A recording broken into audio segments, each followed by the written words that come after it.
Hello everyone, this is Sunil Jangra, your physics educator. Welcome to the channel. तो कैसे आप सब? आई होप सब अच्छे से पढ़ेंगे। तो आज करने वाले हैं यार क्लास 12 फिजिक्स का जो पांचवा चैप्टर है मैग्नेटिज्म एंड मैटर, उसको करेंगे। उसकी एक बढ़िया वाली रैपिड रिवीजन करने वाले हैं और 30 मिनट के अंदर पूरा चैप्टर, इसके अंदर जितने भी टॉपिक्स दे रखे हैं सारे के सारे हम अच्छे से रिवाइज करेंगे। उनके की पॉइंट्स देखेंगे, उनके डायग्राम देखेंगे, उनके फॉर्मूला देखेंगे और साथ में जो डेरिवेशन अगर होगी तो उसको भी शॉर्टकट में मैं आप लोगों को यहाँ पे समझाने वाला हूँ। तो मैग्नेटिज्म एंड मैटर बिल्कुल अच्छे से रिवाइज हो जाएगा 30 मिनट के अंदर, बट कंडीशन ये रहेगी आपको ये पूरी वीडियो देखनी पड़ेगी। अच्छा, इस चैनल को यार आप लोगों के सपोर्ट की जरूरत है, तो मेरी तरफ से यही रिक्वेस्ट है कि इस वीडियो को जितना हो सके अपने फ्रेंड्स तक शेयर करिए जो पढ़ने वाले बच्चे हैं। और उससे फ़ायदा क्या होगा कि ज़्यादा बच्चे चैनल से जुड़ेंगे, चैनल ग्रो करेगा और मैं आप लोगों की इसी तरीके से हेल्प करता रहूँगा। अच्छा, एक और बात है कि इस चैप्टर का जो डिटेल्ड वन शॉट है वो ऑलरेडी मैंने करवा दिया बेटा जी, बिल्कुल डिटेल में। इवन 1 to 10 चैप्टर के वन शॉट अपलोड हो चुके हैं। 11 to 14 रहते हैं 4 चैप्टर, वो भी बहुत जल्द हो जाएंगे। आज 11th का मैं अपलोड कर दूंगा। ओके, तो डिटेल्ड वन शॉट आप वहाँ से देख सकते हैं, लिंक डिस्क्रिप्शन में आप लोगों को मिल जाएगा इस वन शॉट का। साथ में बेटा जी टेलीग्राम चैनल है सुनील जांगड़ा सर के नाम से, जहाँ पे आप लोगों को मेरे जितने भी लेक्चर होते हैं उनकी पीडीएफ मिल जाती है, फ्री ऑफ कॉस्ट मिल जाती है। और साथ में जो नोट्स हैं, शॉर्ट नोट्स हैं, डिटेल नोट्स हैं, वो भी यहाँ पे मिल जाते हैं। अभी मैंने रिसेंट में एक वीडियो बनाया है नोट्स के ऊपर, वो देख लेना, वहाँ पे लिंक प्रोवाइडेड है। और इंस्टाग्राम पे मेरा हैंडल है बेटा सुनील जांगड़ा 26 के नाम से। अगर आप लोगों को फिजिक्स के रिगार्डिंग कुछ भी पूछना है, कोई भी दिक्कत आ रही है, आप मुझे यहाँ पे मैसेज कर सकते हैं। चलिए स्टार्ट करते हैं बिना किसी देरी के ये chapter, magnetism and matter. Magnetism and matter बेटा जी हमारा पांचवा चैप्टर है, जो कि 3 से मैक्सिमम 4 नंबर का ये बनता है और थ्योरी बेस्ड है। ठीक है, तो आपको सिर्फ इसमें जो पॉइंट्स वगैरह हैं वो सारे समझने होंगे, बिल्कुल आसान है। तो इसमें हमें समझना होगा कि यार मैग्नेटिज्म क्या होता है। मैग्नेटिज्म बेटा जी एक प्रॉपर्टी होती है किसी भी ऑब्जेक्ट की, जिसके द्वारा वो क्या करता है, वो अट्रैक्ट करता है पीस ऑफ आयरन, कोबाल्ट या निकल को। ठीक है, तो मतलब ये क्या है कि ये उस ऑब्जेक्ट की प्रॉपर्टी है। मान लो कोई ऑब्जेक्ट है, वो चीज़ों को अट्रैक्ट कर रहा है, तो उसकी वो प्रॉपर्टी रहने वाली है, तो वो मैग्नेटिज्म कहलाता है। मैग्नेट हम दो तरीके के पढ़ रहे होंगे, एक होगा नेचुरल मैग्नेट और एक होगा आर्टिफिशियल मैग्नेट। जो नेचुरल मैग्नेट है वो नेचर हमें देती है, और जो आर्टिफिशियल मैग्नेट है वो हम प्रिपेयर करते हैं। ओके, तो नेचर हमें किस तरीके से प्रोवाइड करते हैं? नेचर में हमें मिलता है ore of iron, Fe3O4। Okay, जो क्या करता है, small PCs of iron, cobalt, निकल, इन सबको अपनी तरफ अट्रैक्ट करता है। अगर हम किसी भी मैग्नेट को सस्पेंड करते हैं फ्रीली, अगर हम किसी भी मैग्नेट को सस्पेंड करते हैं फ्रीली, जैसे कि यहाँ से बांध दिया और उसको टांग दिया ऐसे, तो हमेशा वो अर्थ के नॉर्थ और साउथ में आके ही रुकता है। ठीक है, अर्थ के नॉर्थ और साउथ में आके ही रुकता है। आर्टिफिशियल मैग्नेट जैसे मैंने पहले बताया कि ये हम प्रिपेयर करते हैं, है ना। ठीक है, तो magnet which is prepared artificially is known as artificial magnet. इसमें कौन कौन आते हैं? बार मैग्नेट आता है, मैग्नेटिक नीडल आ जाती है, हॉर्स शू मैग्नेट आ जाते हैं। तो ये सब होते हैं आप लोगों के आर्टिफिशियल मैग्नेट। हम इस पूरे चैप्टर में जो सबसे ज़्यादा फोकस करेंगे वो बार मैग्नेट के ऊपर कर रहे होंगे। ठीक है, तो बार मैग्नेट क्या होता है वो एक बार से देखेंगे बेटा। A natural dipole which produces magnetic field around it, मतलब जिस तरीके से आपने इलेक्ट्रिक डाइपोल पढ़ा था, वैसे यहाँ पे मैग्नेटिक डाइपोल होगा, जो जिसके दो पोल होंगे, जिनको हम पोल स्ट्रेंथ के नाम से जान रहे होंगे आगे जाके, और उनकी वजह से फील्ड लाइंस चारों तरफ निकल रही होगी। उनकी वजह से फील्ड लाइंस जो होंगी वो चारों तरफ निकल रही होंगी बेटा जी। ओके, चलो, तो प्रॉपर्टी ऑफ मैग्नेट एक बार देख लेते हैं। तो ये क्या करते हैं यार, they attract small pieces of iron, निकल एंड कोबाल्ट, ये तो बता ही दिया। दूसरी प्रॉपर्टी क्या कहती है, the places in in a magnet where its attracting power is maximum. मतलब मैग्नेट है, मैग्नेट में क्या होता है कि कुछ प्लेस क्या होंगे, ऐसे होंगे जहाँ पे उनकी अट्रैक्टिंग पावर बहुत ज़्यादा होगी। तो जो पॉइंट्स अट्रैक्टिंग पावर वाले होते हैं, जो प्लेस अट्रैक्टिंग पावर वाले होते हैं, वो क्या कहलाते हैं बेटा जी? वो क्या कहलाते हैं? पोल्स कहलाते हैं। वो क्या कहलाते हैं? पोल्स कहलाते हैं। While place of minimum attracting power, उन्हें क्या बोलते हैं? न्यूट्रल रीजन बोलते हैं, मतलब कम से कम अट्रैक्टिंग पावर जहाँ पे होती है। जैसे कि बार मैग्नेट अगर है आप लोगों के पास, तो यहाँ पे क्या होता है? मैक्सिमम पावर होती है। यहाँ पे क्या होता है? मैक्सिमम पावर होती है, बीच में थोड़ी कम होती है। Okay, freely suspended bar magnet हमेशा नॉर्थ साउथ में आकर रुकेगा, ये सबको पता ही है, बता दिया है। तभी तो आपका मैग्नेटिक निडल इसी प्रिंसिपल पे काम करता है। नेक्स्ट है हमारे पास चौथा, कि लाइक पोल जो होंगे, जैसे बार मैग्नेट है, बार मैग्नेट में क्या दो सिरे होते हैं, जिसको हमने बोला कि जहाँ पे अट्रैक्टिंग पावर ज़्यादा है वो पोल्स कहलाते हैं। तो सेम पोल जो होंगे वो हमेशा एक दूसरे को रिपेल करेंगे, लाइक पोल जिसको बोलते हैं। और जो अनलाइक पोल होंगे, मतलब अलग अलग पोल होंगे, वो अट्रैक्ट करने वाले हैं। Like pole repel each other and unlike poles attract each other बेटा जी। मैग्नेटिक पोल जो है वो ऑलवेज एग्जिस्ट इन पेयर होते हैं, मतलब हमेशा ये पेयर में ही आप लोगों को मिल रहे होंगे। ऐसा नहीं है कि आप बोलोगे कि सिर्फ एक ही पोल है। देखो पोल में जो बोल रहा हूँ उनके भी नाम हैं, नॉर्थ और साउथ होते हैं। क्या होते हैं बेटा जी? नॉर्थ एंड साउथ होने वाले हैं। ओके, तो मैग्नेटिक मोनोपोल्स एग्जिस्ट नहीं होते, मतलब कभी भी एक सिंगल पोल एग्जिस्ट नहीं होगा। अगर कभी भी आप बार मैग्नेट को बीच में से ब्रेक करोगे, जैसे कि अगर ये नॉर्थ पोल है, ये साउथ पोल है, और आपने यहाँ पे तोड़ दिया इसको, तो ऑटोमेटिकली ये नॉर्थ तो था ही, ये साउथ बन जाएगा, ये साउथ था ही, ये नॉर्थ बन जाएगा। बट अब इंटेंसिटी या फिर बोलो कि पावर जो है वो कम हो जाने वाली है। ओके, मैग्नेटिक फील्ड क्या होता है बेटा जी? नेक्स्ट टॉपिक जो है मैग्नेटिक फील्ड होता है, जैसे कि हमने चैप्टर नंबर 4 में पढ़ा था कि करंट कैरिंग वायर या मैग्नेट के चारों ओर का स्पेस है ना, वो मैग्नेटिक फील्ड कहलाता है, जिसमें उसके फील्ड के इफेक्ट को जो है फील किया जा सकता है ना। The space around a magnet within which its influence can be experience is known as its magnetic field. जो लाइन ज्वाइन कर रही है दो पोल्स को किसी भी मैग्नेट के, वो क्या कहलाती है? उसका मैग्नेटिक एक्सिस कहलाती है। जैसे कि आप लोग यहाँ पे देख रहे होते हो, ये हमारा नॉर्थ पोल है, ये हमारा साउथ पोल है बेटा जी। ठीक है, नॉर्थ से फील्ड लाइन्स हमेशा निकलती हैं और साउथ से एंटर करती हैं, बट ये आउटसाइड दी मैग्नेट है। अंदर जो है मैग्नेट के साउथ से नॉर्थ चलती है, तो आप लोग बोल सकते हो कि जो फील्ड लाइन्स है वो क्लोज लूप बना रही होती हैं। इलेक्ट्रिक फील्ड लाइन्स जो होते हैं वो नहीं बनाती। ये चीज़ें ऑलरेडी हम डिस्कस कर चुके हैं। मैग्नेटिक डाइपोल्स क्या होते हैं भैया? जैसे हमने इलेक्ट्रिक डाइपोल पढ़ा था जहाँ पे नेगेटिव और पॉजिटिव चार्ज होते थे, वैसे ही यहाँ पे मैग्नेटिक डाइपोल को एक बार देख लेते हैं। मतलब नेगेटिव चार्ज है तो यहाँ पे भी एक नेगेटिव पोल होगा। देखो पोल स्ट्रेंथ बिल्कुल सेम होने वाली है, सिर्फ डायरेक्शन का फर्क होता है। तो एक को हम नेगेटिव बोलते हैं, एक को पॉजिटिव बोलते हैं। मैग्नेटिक डाइपोल क्या होता है? एक magnetic dipole consist of two unlike pole जिनकी इक्वल स्ट्रेंथ होगी और उनके बीच में एक सर्टेन डिस्टेंस होगा।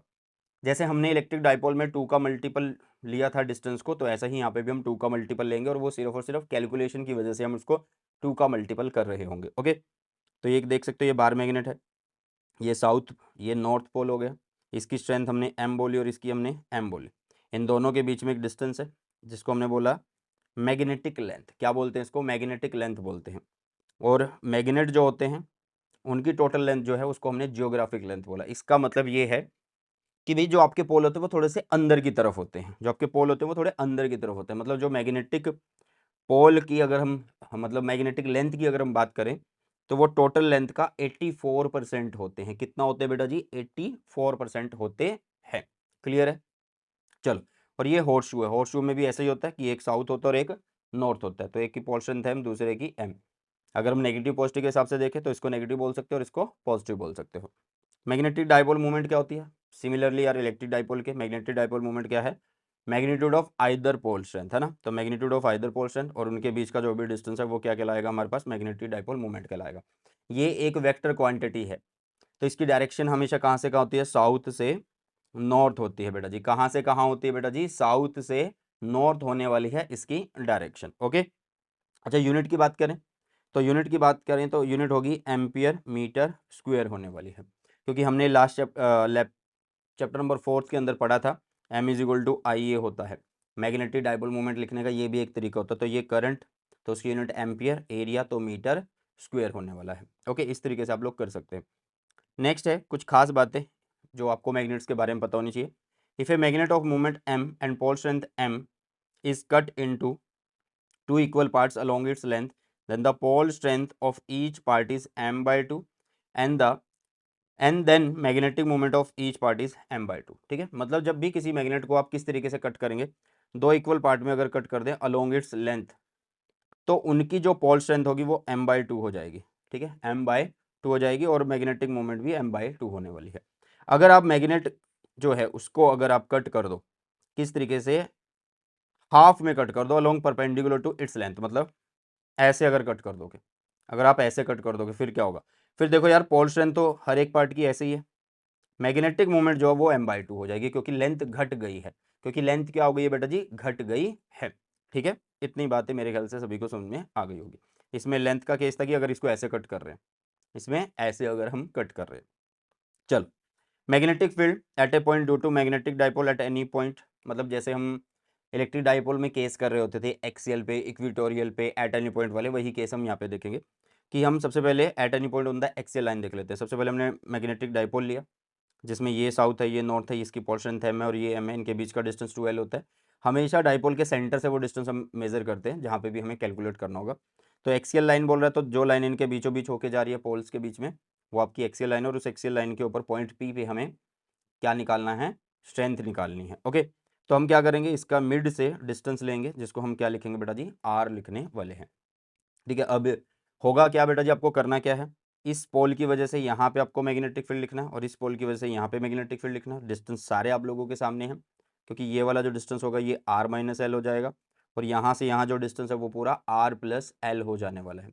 तो जब आप दोनों को यहाँ पे लिखोगे, दोनों को ऐड करके लिखोगे, तो आपके पास फॉर्मूला आएगा mu naught upon 4 pi 2 m r upon में R square minus L square का स्क्वायर। ठीक है, अब यहाँ पे जो आर है वो कौन है, distance between the centre of the magnet and the given point है, और कैपिटल एम कौन है भैया, मैग्नेटिक मोमेंट है। अगर मैं इसको शॉर्ट डाइपोल के लिए बात कर रहा हूँ, शॉर्ट डाइपोल का मतलब है कि ये लेंथ छोटी हो जाए, तो इसका मतलब है कि आर जो है वो बहुत बड़ा हो जाएगा as compare to small L. तो एल को निगलेक्ट कर देंगे यहाँ से, तो नीचे आर की 4 बनेगी, इस आर को ये आर कट कर देगा, मतलब ऊपर वाला आर कट हो जाएगा, नीचे क्यूब रह जाएगा। तो इस तरीके से ये बन जाएगा आपका एक्सेल के लिए। होता क्या है बेटा, इससे फील्ड लाइन कहाँ जा रही है, बाहर जा रही है, तो इस पॉइंट से भी बाहर जा रही होंगी। साउथ के लिए फील्ड लाइन्स अंदर आती हैं, तो इस पॉइंट से वो लाइन अंदर की तरफ आ रही होंगी। बट हमारा ये वाला जो पॉइंट है इस पॉइंट के पास है, मतलब इसकी पोल स्ट्रेंथ का इफेक्ट यहाँ पे ज़्यादा होगा, तो इसलिए हमारा जो फील्ड है, नेट फील्ड की डायरेक्शन होगी वो इसी दिशा में हो रही होगी। हमारा डाइपोल मूवमेंट भी इसी दिशा में है, तो दोनों सेम डायरेक्शन में होते हैं बेटा जी। ओके, अगर हम eight any point on equatorial line की बात करें, तो हमने सबसे पहले ये क्या लिया, डाइपोल लिया। इक्वेटोरियल का मतलब इसको इक्वली हम डिवाइड कर देंगे, तो ये हमारा डिस्टेंस हो गया आर, क्योंकि डाइपोल के सेंटर से हम उसको मेज़र करते हैं। ये हमारा 2L होता है, तो ये L और L हो चुका है। अब हम क्या करेंगे, यहाँ से यहाँ अपनी फील्ड लिखेंगे, और यहाँ से यहाँ फील्ड लिखेंगे। ठीक है, तो हम देखते हैं कि जब हमने यहाँ से बताया कि ऐसे फील्ड जा रहा है और इसको यहाँ पे फील्ड जा रहा है, तो इसके कंपोनेंट्स हम बनाते हैं जो कि इधर एक साइड आ रहे होते हैं, क्योंकि जो परपेंडिकुलर कंपोनेंट है वो इक्वल एंड अपोजिट होने की वजह से कट जाते हैं। देखो यार, इसका कोई भी डेरिवेशन आपके सिलेबस में नहीं है, सिर्फ क्वालिटेटिव स्टडी है, तो आपको वो ध्यान से एक बार से बस सोचना है, समझना है कि इस टॉपिक में एक्चुअल हुआ क्या है। तो इसके लिए जो इक्वेटोरियल के लिए फॉर्मूला आने वाला है बेटा जी, वो क्या आने वाला है, mu naught upon 4 pi m r square plus l square का जो है 3/2। अब वही शॉर्ट डाइपोल का अगर हम केस देखें, शॉर्ट डाइपोल का अगर हम केस देखें, तो उस केस में क्या होगा कि डाइपोल लेंथ छोटी हो जाने वाली है, तो एल नेगलेक्ट कर देंगे, तो सिर्फ आर बचा। एल को जब आपने नेगलेक्ट कर दिया है, तो यहाँ से एल चला जाएगा, सिर्फ क्या बचेगा, नीचे क्यूब बचेगा, आर का क्यूब बचेगा। ओके, अब यहाँ पे देखो यार, हमारा जो डाइपोल मूवमेंट है वो इस तरीके से साउथ से नॉर्थ है, हमारा फील्ड जो है एग्जैक्ट वाला नेट वाला इधर जा रहा होगा, तो दोनों अपोजिट डायरेक्शन में है। ओके, तो B equatorial is parallel to north south के पैरेलल है। ओके, समझ में आ गया, मतलब आप बोल सकते हो कि यहाँ पे डाइपोल मूवमेंट एंड जो मैग्नेटिक फील्ड हमारा आ रहा है, नेट मैग्नेटिक फील्ड, वो एक दूसरे के अपोजिट हैं, वो एक दूसरे के क्या हैं बेटा जी, अपोजिट रहने वाले हैं। चलो, नेक्स्ट आता है goes law of magnetism. Goes law of magnetism क्या कहता है, जैसे कि आपने क्या किया कि एक मैग्नेट लिया, सबसे पहली बात कि मैग्नेटिक मोनोपोल एग्जिस्ट नहीं करेंगे, है ना, मतलब कभी भी एक सिंगल पोल एग्जिस्ट नहीं करेगा, हमेशा पेयर में ही होने वाले हैं। आप छोटे से छोटा मैग्नेट लीजिए, बड़े से बड़ा, तो वहाँ पे पोल होने ही होने वाले हैं। तो आपने मैग्नेट को क्या करा यार, आपने मैग्नेट को एनक्लोज कर लिया, बंद कर लिया ऐसे किसी भी इमेजिनरी सरफेस से, जिसको हम क्या बोलते हैं, गॉसियन सरफेस बोल सकते हैं। तो आप देख रहे हो कि एक पार्ट में एक साइड से फील्ड लाइंस अंदर जा रही हैं, और एक पार्ट से फील्ड लाइंस क्या हो रही हैं, बाहर आ रही हैं। ठीक है बेटा, तो जब फील्ड लाइन बाहर आ रही है, तो आप ये कह सकते हो कि जितनी फील्ड लाइंस बाहर आ रही है उतनी ही तो एंटर कर रही हैं, तो टोटल फ्लक्स कितना बना, फिर टोटल फ्लक्स 0 बना। तो अगर मैं गोज लॉ को मैग्नेटिज्म के लिए अगर लिखता हूँ, तो close integration of B dot D S जब मैं लिखूंगा, तो वो किसके बराबर होना चाहिए, 0 के बराबर होना चाहिए, क्योंकि वहां पे कोई भी फ्लक्स इनक्लोज हुआ ही नहीं। ठीक है भाई, एक पोल स्ट्रेंथ है एम माइनस एम, और एक है टोटल एम प्लस का एम, तो नेट भी अगर आप निकालोगे तो 0 ही बनती है। ठीक है, तो इसलिए आप यहाँ पे ये बोल सकते हो कि हमेशा जो पोल्स होते हैं वो मैग्नेटिक मोनोपोल एग्जिस्ट नहीं करते हैं, और हमेशा ये कैसा बनाती है, क्लोज लूप ही बनाती है, क्योंकि जितना एंटर कर रही होंगी उतनी ही बाहर निकल रही होंगी और ऐसे जा रही होंगी। ओके, समझ में आया, तो ये हमारा होता है गोज लॉ ऑफ मैग्नेटिज्म बेटा जी, बहुत ज़्यादा इंपॉर्टेंट है, बहुत सिंपल सा है। ओके, नेक्स्ट आ जाता है bar magnet as an equivalent solenoid. इसमें हमारा जो बायट-सेविट्स लॉ की हमने चैप्टर 4th में एप्लीकेशन पढ़ी थी वो आ जाती है, और वो भी बहुत ज़्यादा इंपॉर्टेंट है ना। तो हमने क्या किया, एक सर्कल लिया, मतलब एक करंट कैरिंग लूप लिया जिसका रेडियस आर है, और उसका एक्सिस कुछ इस तरीके से हमने मान लिया है, उसका एक्सिस कुछ इस तरीके से हमने मान लिया, जो कि किसी भी पॉइंट पी पे, जो कि कितनी दूरी पे है, एक्स दूरी पे है, उसके ऊपर हमें क्या करना है, उसके ऊपर हमें क्या करना है बेटा जी, फील्ड निकालना है। तो हम क्या करते थे, हम इसकी वजह से कुछ एक एलिमेंट लेके इधर फील्ड निकालते थे, फिर इधर निकालते थे, उनके कंपोनेंट्स निकालते थे, और एक दिशा में हम फील्ड निकाल देने वाले थे, है ना। वो चीज़ हमने चैप्टर 4 में कर लिया। तो उसमें हमें एक फॉर्मूला आ जाता था, वो क्या था, म्यू नॉट, क्या था, म्यू नॉट अपॉन 2, यहाँ पे क्या था, n i r square upon में r square plus x square, और उसके ऊपर पावर है कितनी, 3/2 बेटा जी। मैं एन क्यों लिख रहा हूँ कि नंबर ऑफ टर्न्स तो कुछ भी हो सकते हैं ना भाई, 1 2 3 4 5 6 7 कुछ भी हो सकते हैं, दैट्स वाई मैंने एन लिख लिया, क्योंकि जितने नंबर ऑफ टर्न्स होंगे फिर करंट उतना ही हम कंसिडर करेंगे। तो ये फॉर्मूला हम चैप्टर नंबर 4 में डिराइव कर चुके हैं। जो आर है वो रेडियस है, जो एक्स है, जो एक्सिस पे हमें डिस्टेंस निकालना वो डिस्टेंस है, मतलब जिस पॉइंट पे हमें जाके फील्ड निकालना है वो हमारा एक्स कहलाएगा। ओके, अब हमने क्या किया, एक सोलेनोइड ले लिया। अब सोलेनोइड में क्या होते हैं, बहुत सारे यार रिंग होंगे, तो सोलेनोइड हमने ले लिया और सोलेनोइड का ये एक्सिस बना दिया। अब सोलेनोइड को मैंने बहुत ज़्यादा दूर रख लिया अपने से। तो जब मैं सोलेनोइड से बहुत ज़्यादा दूर हूँ तो उसके साथ मतलब जो एक्सियल डिस्टेंस है, मतलब जहाँ सोलेनोइड से अगर मैं अपनी तरफ जहाँ पे मैं बैठा हूँ उसके एक्सिस पे, मान लो मैं यहाँ पे बैठा हूँ, यहाँ पे, तो ये जो डिस्टेंस है इसके रेडियस के कंपैरिजन में कितना होगा, बहुत बड़ा हो जाएगा। तो इसका मतलब लार्ज डिस्टेंस से सोलेनोइड जो है वो बिहेव करते हैं एक सिंगल कॉइल की तरह। क्यों, क्योंकि दूर से तुम्हें यार कैसे दिखेगा, एक सिंगल कॉइल के लिए दिखेगा, तो इसलिए हम फॉर्मूला ये वाला यूज कर रहे हैं। जब आप लार्ज डिस्टेंस पे जाके बात कर रहे हो तो एक्स बहुत बड़ा हो रहा है आर से, तो रेडियस को नेग्लेक्ट कर देंगे, और बहुत सारे बच्चे क्या करते हैं, यहाँ से भी नेग्लेक्ट कर देता है भाई। नेग्लेक्शन जो करना है वो इक्वेशन में से होगा। कहाँ से होगा बेटा जी, इक्वेशन में से वो होने वाला है। तो हम यहाँ से आर को नेग्लेक्ट कर देते हैं, तो हमारे पास फॉर्मूला आ जाता है दिस। ओके, अब हमें जो टॉपिक है वो क्या है, bar magnet as an equivalent solenoid है। इसका मतलब है कि जो बार मैग्नेट के एक्सिस पे फॉर्मूला निकाला वो सोलेनोइड के एक्सिस पे सेम फॉर्मूला होना चाहिए, है ना। देखो हमने यहाँ पे फॉर्मूला निकाला ना, ये वाला फॉर्मूला निकाला, यही फॉर्मूला हमारा वहाँ पे आना चाहिए। तो अभी हम यहाँ तक आ चुके हैं, यहाँ तक आ चुके हैं। अब इसमें एम सब चीज़ों को लाने के लिए हमें क्या करना होगा, देखो एन आई यहाँ पे पड़ा है, ठीक है, साथ में आर स्क्वायर पड़ा है। अगर मैं यहाँ पाई और पाई नीचे ऊपर मल्टीप्लाई कर दूँ तो ऊपर देखो जो पाई आर स्क्वायर है वो एरिया बन जाएगा, यहाँ पे ए आ जाएगा, और ए इंटू में करंट इज एम हो जाएगा, तो ये बन जाएगा म्यू नॉट एम। नीचे हमने 2 पाई x³ हमारे पास है। अभी भी कमी है क्योंकि उसमें था 2, नीचे था 4, तो आप क्या करो, 2 और 2 को मल्टीप्लाई एंड डिवाइड कर दो, मतलब एक तरीके से आप मल्टीप्लाई कर रहे हो ऊपर भी और नीचे भी, यहाँ से भी और यहाँ से भी, तो ये बन जाएगा 2 म्यू नॉट एम अपॉन में 4 पाई x³। तो यही फॉर्मूला हमारा किसके लिए था, जब हमने डाइपोल मतलब बार मैग्नेट के एक्सिस पे जब हम फील्ड निकाला था। तो आप बोल सकते हैं कि सोलेनोइड जो है वो किसके इक्विवेलेंट है, बार मैग्नेट के, या बार मैग्नेट जो है वो इक्विवेलेंट सोलेनोइड के इक्वल है बेटा जी। ओके, तो ये एक तरीका है फाइंड आउट करने का, और इतनी ही डेरिवेशन हमें बोली गई है करने को। मैग्नेटिक प्रॉपर्टी ऑफ मैटर एक बहुत ज़्यादा इंपॉर्टेंट टॉपिक है, ठीक है। मैटर किससे बने यार, मैटर बने हैं किससे, एटम से, और एटम के अंदर क्या होते हैं, न्यूक्लियस और इलेक्ट्रॉन होते हैं ना, और इलेक्ट्रॉन क्या करते हैं, चारों ओर चक्कर लगाते हैं। इलेक्ट्रॉन अगर चारों ओर चक्कर लगा रहा है तो इसका मतलब क्या है कि वहाँ पे करंट है, मतलब करंट लूप है। करंट लूप है तो मैग्नेटिक मूवमेंट है। तो आप बोल सकते हैं कि ईच इलेक्ट्रॉन जो है उनके पास क्या है, एक मैग्नेटिक मूवमेंट, और मैग्नेटिक मूवमेंट क्या है, उनके ऑर्बिटल मोशन की वजह से। और साथ में जो आपके इलेक्ट्रॉन है वो अपनी जगह पे भी घूमते रहते हैं, जो इलेक्ट्रॉन है वो अपनी जगह पे भी क्या करते हैं बेटा जी, घूमते रहते हैं। तो आप उसको क्या बोलोगे कि उनके पास स्पिन एंगुलर मोमेंटम भी है। अच्छा, न्यूक्लियस जो है उसके वजह से भी एक मैग्नेटिक मूवमेंट होता है, बट वो बहुत ज़्यादा स्मॉल होते हैं। सबसे ज़्यादा जो बड़ी मैग्नेटिक मूवमेंट्स होती है वो इलेक्ट्रॉन के ऑर्बिटल मोशन की वजह से होती है, तो हम सिर्फ उन्हीं को ही कंसीडर करते हैं। ओके, इतनी बात समझ में आ गई होगी। अब हुआ क्या कि मैग्नेटिक मूवमेंट जो होती है इलेक्ट्रॉन की किसी भी एटम में, उनके पास टेंडेंसी होती है कैंसिल करने की। मतलब अगर मान लें, अगर हम हीलियम एटम ले लें तो उसमें क्या होता है कि 2 इलेक्ट्रॉन है ना, तो इलेक्ट्रॉन क्या है, मान लो एक इधर इस तरीके से घूम रहा है और एक ऐसे घूम रहा है, तो दोनों की जो मैग्नेटिक मूवमेंट्स है, एक की ऊपर होगी एक की नीचे होगी, तो वो एक दूसरे को कैंसिल कर सकते हैं, ठीक है। Magnetic movement of 2 electron of helium atom cancel in pair, तो रिजल्टेंट मैग्नेटिक मूवमेंट जो वो 0 हो सकती है किसी भी एटम की। कहने का मतलब जिसमें पेयर्ड होंगे इलेक्ट्रॉन, जिसमें पेयर्ड इलेक्ट्रॉन होंगे, आप ये बोल सकते हैं। अच्छा, एक और चीज़ मैं आप लोगों को बता दूं कि यहाँ पे पेयर्ड हैं तो मैग्नेटिक मूवमेंट हमने बोल दिया कि 0 हो सकते हैं। कुछ ऐसे हो सकते हैं एटम्स जिनमें मैग्नेटिक मूवमेंट 0 नहीं हो सकती, कुछ ऐसे हो सकते हैं, है ना। तो हमने ऐसे एटम्स का ही एग्जाम्पल ले लिया, हमने ऐसे ऑब्जेक्ट का एग्जाम्पल ले लिया जिसमें एटम के पास मैग्नेटिक मूवमेंट 0 नहीं है, मतलब उनके पास मैग्नेटिक मूवमेंट्स है हर एक एटम के पास।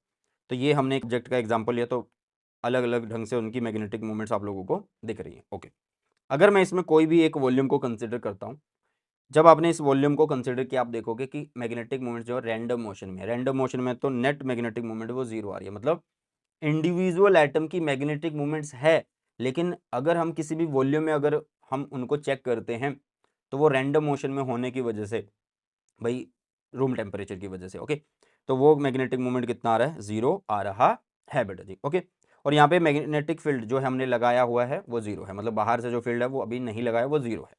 ओके, अब हम क्या करें, अगर इसको हम मटेरियल को कहाँ रख दें, किसी मैग्नेटिक फील्ड में रख दें, तो होगा क्या। अब मैग्नेटिक फील्ड को अगर रखूंगा मैं, तो ये क्या है, डाइपोल्स हैं, और डाइपोल्स क्या करते हैं, मतलब मैग्नेटिक फील्ड क्या करता है, डाइपोल के ऊपर टॉर्क लगाता है उसके सिरों पे। तो मैग्नेटिक फील्ड क्या करेगा, इन डाइपोल्स को अलाइन करने की कोशिश करेगा अपनी डायरेक्शन में। बट जरूरी नहीं है कि वो सबको कर दे, कुछ मटेरियल्स ऐसे होंगे जिनमें पार्शियल अलाइनमेंट हो रहा होगा और कुछ ऐसे होंगे जिसमें परफेक्ट अलाइनमेंट हो रहा होगा। ओके, चलो, मतलब सारे के सारे एक दिशा में हो रहे होंगे वो परफेक्ट होगा। कुछ में क्या होगा, मान लो 10 हैं तो 5-7 हो गई एक दिशा में और 2-3 अलग दिशा में ही है। ओके, चल, तो भाई मैग्नेटिक फील्ड क्या करता है, टॉर्क लगा देता है। टॉर्क क्या करती है, अलाइन करती है डाइपोल को अपने फील्ड की डायरेक्शन में। ओके, तो आप देखोगे कि यहाँ पे मैंने बोला ना कि जरूरी नहीं है कि जो आपकी अलाइनमेंट है वो परफेक्ट हो, ठीक है, वो पार्शियल भी हो सकती है, वो पार्शियल भी हो सकती है, क्योंकि टेम्परेचर का भी रोल रहने वाला है, क्योंकि थर्मल मोशन होगा एटम का, जो इसको क्या करते हैं, रैंडम मोशन देते हैं उनकी मैग्नेटिक मूवमेंट्स को। ओके, तो इसलिए अगर आप लोगों को परफेक्ट अलाइनमेंट चाहिए तो मैग्नेटिक फील्ड ज़्यादा होना चाहिए, टेम्परेचर कम होना चाहिए। मैग्नेटिक फील्ड ज़्यादा होना चाहिए, टेम्परेचर कम होना चाहिए।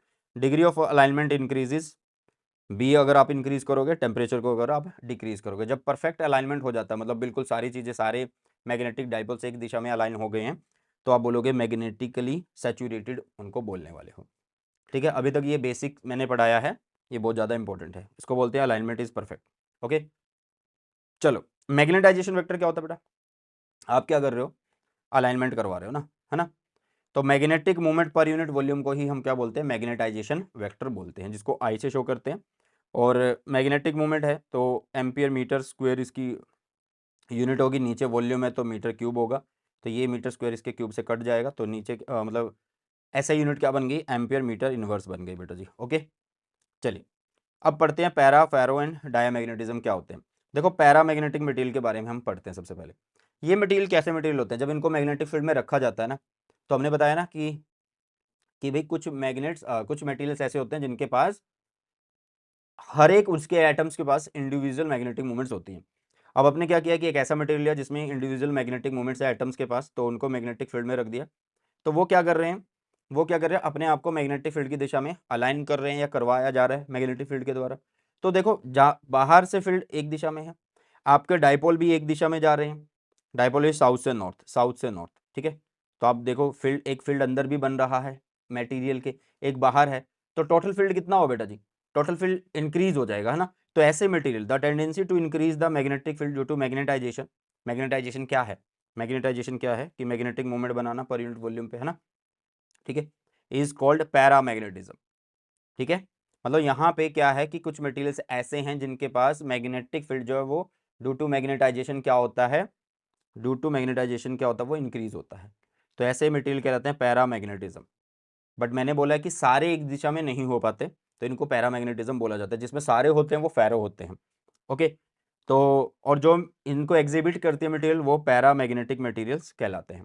तो आप ये बोल सकते हो कि जो हमने टोटल फील्ड लगाया था, एक्सटर्नल फील्ड लगाया था, वो कम है, जो भी रिजल्टेंट मैग्नेटिक फील्ड बना है, क्योंकि हमारा जो लगाया हुआ फील्ड है वो एक दिशा में, अंदर मैग्नेटिक मूवमेंट एक दिशा में हो गया, तो टोटल फील्ड ज़्यादा हो रहा है।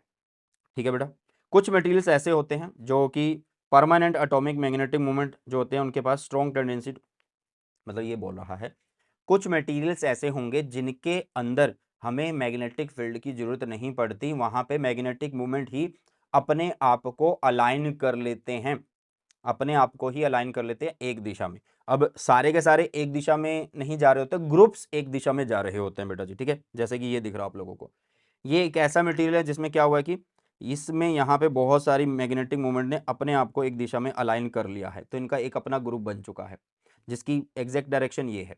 सिमिलरली यहाँ पे एक ग्रुप बन चुका है बेटा जी, सिमिलरली यहाँ पे एक ग्रुप बन चुका है, सिमिलरली यहाँ पे एक ग्रुप बन चुका है। तो ये जो ग्रुप्स में मैग्नेटिक मूवमेंट्स एक दिशा में हो रही हैं, ये ग्रुप डोमेन्स कहलाते हैं, और ये बिना किसी मैग्नेटिक फील्ड के हो रही हैं। ये सर ये हो कैसे रही है? ये हो रही हैं कि यहाँ पे जो डाइपोल्स बने हुए हैं वो पड़ोसी को कहते हैं तू मेरे साथ चल, तू मेरे साथ चल, तू मेरे साथ चल। अब सारे के सारे तो एक बात के लिए सहमत नहीं करेंगे ना, तो अपने अपने ग्रुप्स बन जाते हैं सबके। अब हम क्या करते हैं, यहाँ पे एक मैग्नेटिक फील्ड लगा देते हैं। तो मान लो आपने मैग्नेटिक फील्ड ऐसे लगा दिया, तो जो भी मैग्नेटिक फील्ड आपने लगाया है उसकी डायरेक्शन में जो मैग्नेटिक मूवमेंट होंगी वो ग्रो करना स्टार्ट कर देंगी। वो क्या करना स्टार्ट कर देंगी बेटा जी? ग्रो करना स्टार्ट कर देंगी। समझ में आ रही है चीजें? वो क्या करना स्टार्ट कर देंगे बेटा जी? ग्रो करना स्टार्ट कर देंगे। जैसे कि यहाँ पे एक ग्रुप बना हुआ है ऐसे, ये ग्रुप है ना, ये ग्रुप है, ये ग्रुप है, ठीक है, ये एक ग्रुप बना दिया मैंने, ये एक ग्रुप बना दिया, ऐसे बहुत सारे ग्रुप हैं। ओके, ऐसे। तो जो मैग्नेटिक फील्ड की दिशा में मैग्नेटिक डाइपोल्स मोमेंट्स होंगी वो ग्रो करने जाएंगी, मतलब वो ग्रो कर जाएंगी। जैसे ये है अनमैग्नेटाइज है, मतलब यहाँ पे फील्ड नहीं लगाया हमने, हमने ऐसे फील्ड लगा दिया। तो ये देखो ये वाली जो मैग्नेटिक मूवमेंट्स हैं, डोमेन, इस डोमेन की मैग्नेटिक मूवमेंट इस दिशा में, तो ये वाली ग्रो कर जाएगी, ये देखो बड़ी हो गई है, बाकी वाली छोटी हो जाएंगी। ठीक है, मतलब बाकी वाली छोटी होने का मतलब वो सारी लगभग लगभग धीरे धीरे खत्म हो रही है, तो सारे एक ही डायरेक्शन में हो रहे हैं। अब यहाँ पे अगर मैं जो मैग्नेटिक फील्ड मैंने लगाया है वो कोई ज़्यादा मात्रा की जरूरत नहीं होती कि उस बहुत हैवी वाला मुझे लगाना पड़ेगा, नहीं, स्मॉल मैग्नेटिक फील्ड जो है भाई साहब लगा सकते हैं, बिल्कुल स्मॉल सा। ये small magnetic field gives rise to large magnetization. तो ऐसे मटेरियल्स जो होते हैं, ऐसे मटेरियल्स जो होते हैं वो फेरोमैग्नेटिक मटेरियल कहलाते हैं, और द रिजल्टेंट फील्ड जो होता है वो बहुत ज़्यादा होता है, क्योंकि हमने जो इससे पहले वाला देखा, इसमें क्या है कि सारे एक साथ में एक दिशा में अलाइनमेंट नहीं हो रहा था, तो टोटल आपका फील्ड क्या हो रहा था? ज़्यादा हो रहा था। बट यहाँ पे सारे ही अलाइनमेंट हो जाएंगे मैग्नेटिक फील्ड की दिशा में, तो इसका मतलब बहुत ज़्यादा फील्ड जो है यहाँ पे हमें मिलने वाला है। ठीक है, the resultant field is much larger than the applied field in such materials. Okay, तो डायामैग्नेटिक सब्सटेंस क्या होता है भैया? डायामैग्नेटिक सब्सटेंस ऐसे होते हैं जिनके अंदर डाइपोल मूवमेंट्स इंडिविजुअल एटम की जीरो होती है, बात ही खत्म हुई। तो फिर इसमें सर फिर क्या करते हैं, इसमें अगर हम इसको फील्ड लगाते हैं फिर क्या होता है? तो बेटा जब हम मैग्नेटिक फील्ड अगर लगाएं, अप्लाइड फील्ड अगर हम लगाएं इस सब्सटेंस के ऊपर, तो इसके अंदर डाइपोल मूवमेंट इंड्यूस होती हैं, बट वो अपोजिट दिशा में होती हैं। मतलब अंदर एक फील्ड इस दिशा में बनता है, तो ओवरऑल जहाँ यहाँ पे फील्ड हो रहा होगा वो घटा हुआ मिलता है हमें। The resultant field in such materials is therefore smaller than the applied field. This phenomena is called diamagnetism. ठीक है, ऐसे सब्सटेंस को हम डाया मैग्नेटिक मटेरियल भी बोलते हैं और फिनोमिना को डायामैग्नेटिज्म बोलते हैं। ओके बेटा, चलिए। तो मैग्नेटाइजिंग फील्ड इंटेंसिटी क्या होती है बेटा जी? एक छोटी सी डेफिनेशन है, the degree which a magnetic field can magnetize the material is called magnetizing field. मतलब कि कोई आपने मटेरियल लिया, उसको कितना डिग्री तक मैग्नेटाइज किया जा रहा है वो उसकी मैग्नेटिक फील्ड इंटेंसिटी कहलाएगी। मतलब आपने कोई भी एक फील्ड अप्लाई किया, एक्सटर्नल फील्ड जिसको मैग्नेटिक इंडक्शन बोल रहा हूँ, उसकी वजह से मटेरियल क्या हो रहा है? मैग्नेटाइज हो रहा है। क्या हो रहा है? मैग्नेटाइज हो रहा है। तो वो हम शो करते हैं एच से, मैग्नेटाइजिंग फील्ड इंटेंसिटी शो करते हैं एच से। तो बी नहीं है इंटेंसिटी, एच इंटेंसिटी कहलाता है। तो इसको लिखा जाता है B is equal to mu H बेटा जी। ओके, और यहीं से हम म्यू को बी बाई एच में भी लिख सकते हैं। नेक्स्ट आता है मैग्नेटिक ससेप्टिबिलिटी। क्या होता है यार magnetic susceptibility? What is magnetic susceptibility? ये होता है is a measure of how easily substance is magnetize, कि कितना इजीली इसको मैग्नेटाइज किया जा सकता है। जैसे आपने देखा डायमैग्नेटिज्म में क्या होता है, डाइपोल मूवमेंट्स अपोजिट डायरेक्शन में बनती है। पैरा में सेम डायरेक्शन में ही अलाइन हो जाते हैं बट सारे नहीं होते, और फेरो में सारे हो जाते हैं, एक भी इधर उधर नहीं रहता ना। तो मैग्नेटिक ससेप्टिबिलिटी ये चीज़ बताती है कि किसी मटेरियल को आप किस तरीके से आसानी से मैग्नेटाइज कर सकते हैं, या फिर आप बोल सकते हैं a material with more zeta या magnetic susceptibility can be change into a magnet easily, उसको इजीली मैग्नेट में बनाया जा सकता है। ठीक है, और जो आपके पास मैग्नेटिक ससेप्टिबिलिटी होती है बेटा जी वो आई बाई एच का ही रेशियो होता है, और आई भी एक मैग्नेटिक फील्ड है ड्यू टू मैग्नेटाइजेशन, और ये भी मैग्नेटाइजेशन फील्ड वेक्टर होता है। तो दोनों सेम क्वांटिटी हैं, तो आप बोल सकते हो कि एक यूनिट लेस और नो डायमेंशन वाला क्वांटिटी होती है। ओके, मैग्नेटिक परमेबिलिटी क्या होता है यार? It is the ease with which the material allow magnetic line of force to pass through it, या फिर आप बोलो the degree to which the magnetic field can penetrate a given medium. मतलब एक मटेरियल है वो अपने में से फील्ड लाइंस को कितना इजीली पास होने दे रहा है। ठीक है, वो उसकी क्या कहलाती है? मैग्नेटिक परमेबिलिटी कहलाती है। अभी मैंने बोला था कि mu is equal to B by में एच होने वाला है। परमेबिलिटी रिलेटिव परमेबिलिटी होता है, जो कि mu R is equal to क्या लिखते हैं? म्यू बाई में म्यू नॉट लिखते हैं। ये होता है परमेबिलिटी ऑफ ए मीडियम और टू द फ्री स्पेस। ठीक है, permeability of a medium to the free space हम लिखने वाले हैं। और साथ में बेटा जी यहाँ पे आप लोग एक चीज़ देखना कि जो म्यू आर होता है उसका एक रिलेशन होता है ससेप्टेबिलिटी के साथ 1 प्लस जीटा लिखते हैं, जीटा एम इस तरीके से लिखते हैं। ओके चलो, डाया पैरा एंड फेरो के बीच में एक डिफरेंस देख लेते हैं सारी चीज़ें पढ़ने के बाद। डाया क्या करते हैं यार, ये रिपेल करेंगे ना, substance are feebly repelled by magnet, क्यों? क्योंकि इसमें जो आपकी डायपोल मूवमेंट्स बनी है वो अपोजिट डायरेक्शन में बनती है, तो आप इसमें बोलोगे रिपेल्ड कर रहे होते हैं। ये क्या होते हैं? Feebly attracted by the magnet होते हैं, क्योंकि इसमें सारे अलाइनमेंट नहीं होते, कुछ रैंडम मोशन में रह जाते हैं, इसमें बहुत ज़्यादा या सारे ही हो जाते हैं तो strongly attracted by the magnets होंगे।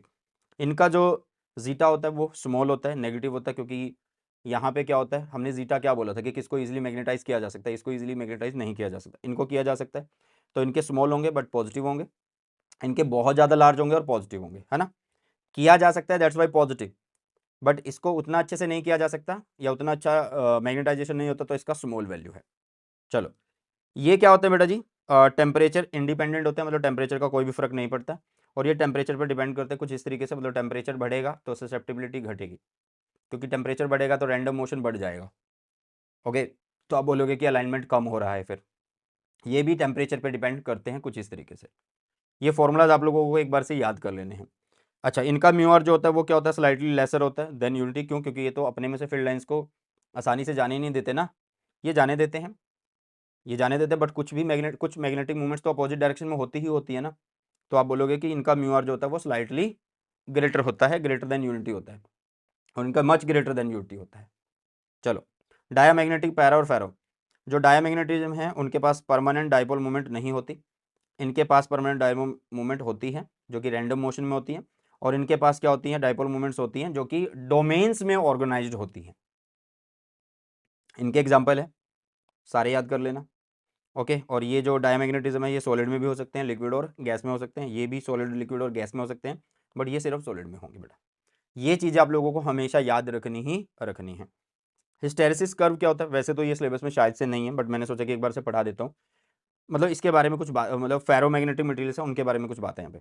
ओके, क्या बोलता है, for ferromagnetic material by removal of external magnetic field, जैसे ही आपने क्या किया कि कोई एक फेरोमैग्नेटिक मटेरियल ले लिया, आपने क्या करा, मैग्नेटिक फील्ड को रिमूव कर दिया, the magnetic movement of some domains remain aligned in the applied direction of previous magnetizing field which result into a residual magnetism, मतलब आपने मैग्नेटिक फील्ड हटा दिया है, ठीक है, फेरोमैग्नेटिक मटेरियल, उसमें अभी भी क्या है कि बहुत सारी डोमेन्स जो हैं वो अभी भी अप्लाइड फील्ड की डायरेक्शन में ही हैं, मतलब मैग्नेटिज्म बचा हुआ है।